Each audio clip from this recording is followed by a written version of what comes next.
Net neutrality is saved in Senate vote. No, not really, it was a giant waste of everyone's time. Republicans in any event contend for bipartisan enactment so kind of advance?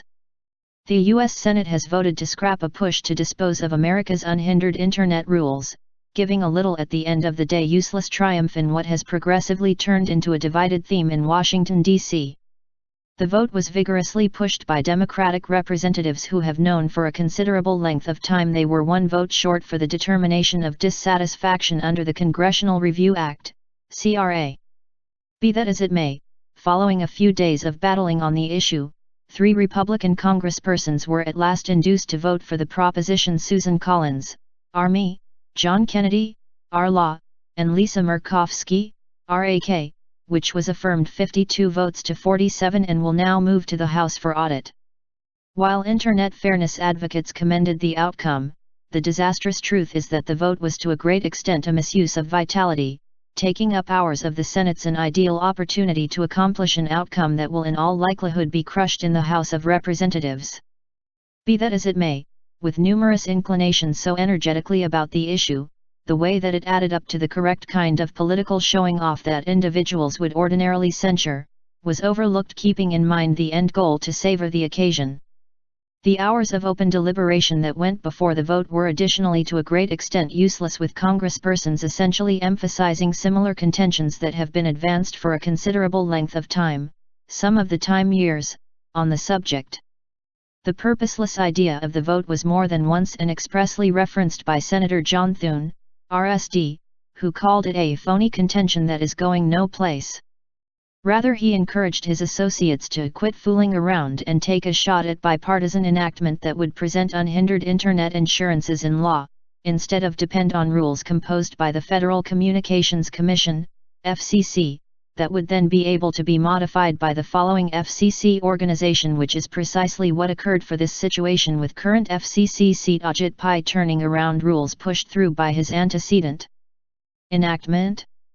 Thune noticed that he was more than willing to go into an open deliberation to culminate this bit of enactment instead of squander additional time, significant time, in a billow of vulnerability where one FCC to the following keeps on changing the principles. The CRA vote was just drawing out a time of vulnerability, he contended, and making ISPs place cash into legal counselors and prosecution as opposed to development and framework. As far as it matters for him, Democratic Senate pioneer Chuck Schumer said he was ready to take a shot at bipartisan enactment, yet that the CRA vote was expected to keep the present guidelines set up and secure American shoppers until the point when that new law was set up.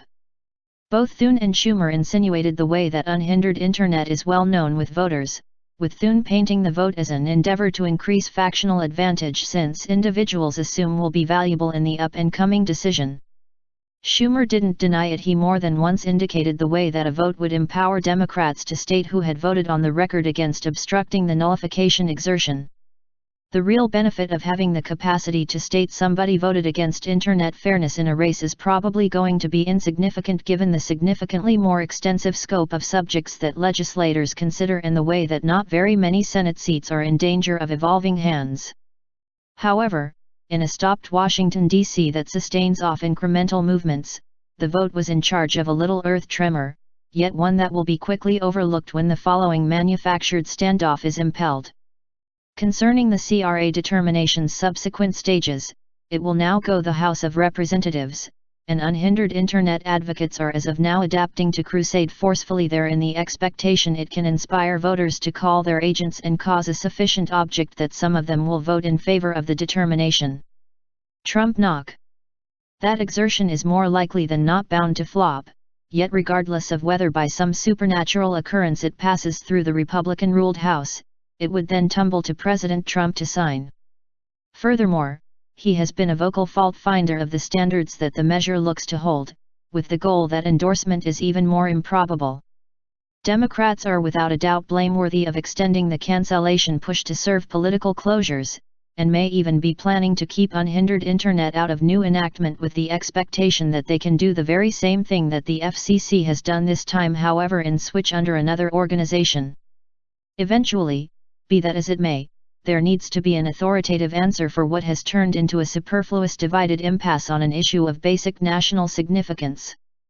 Thune contended that the primary parts of unhindered Internet, a restriction on blocking, throttling, and paid prioritization as of now, had wide endorsement, thus Congress should push ahead with plans to draft them into the law.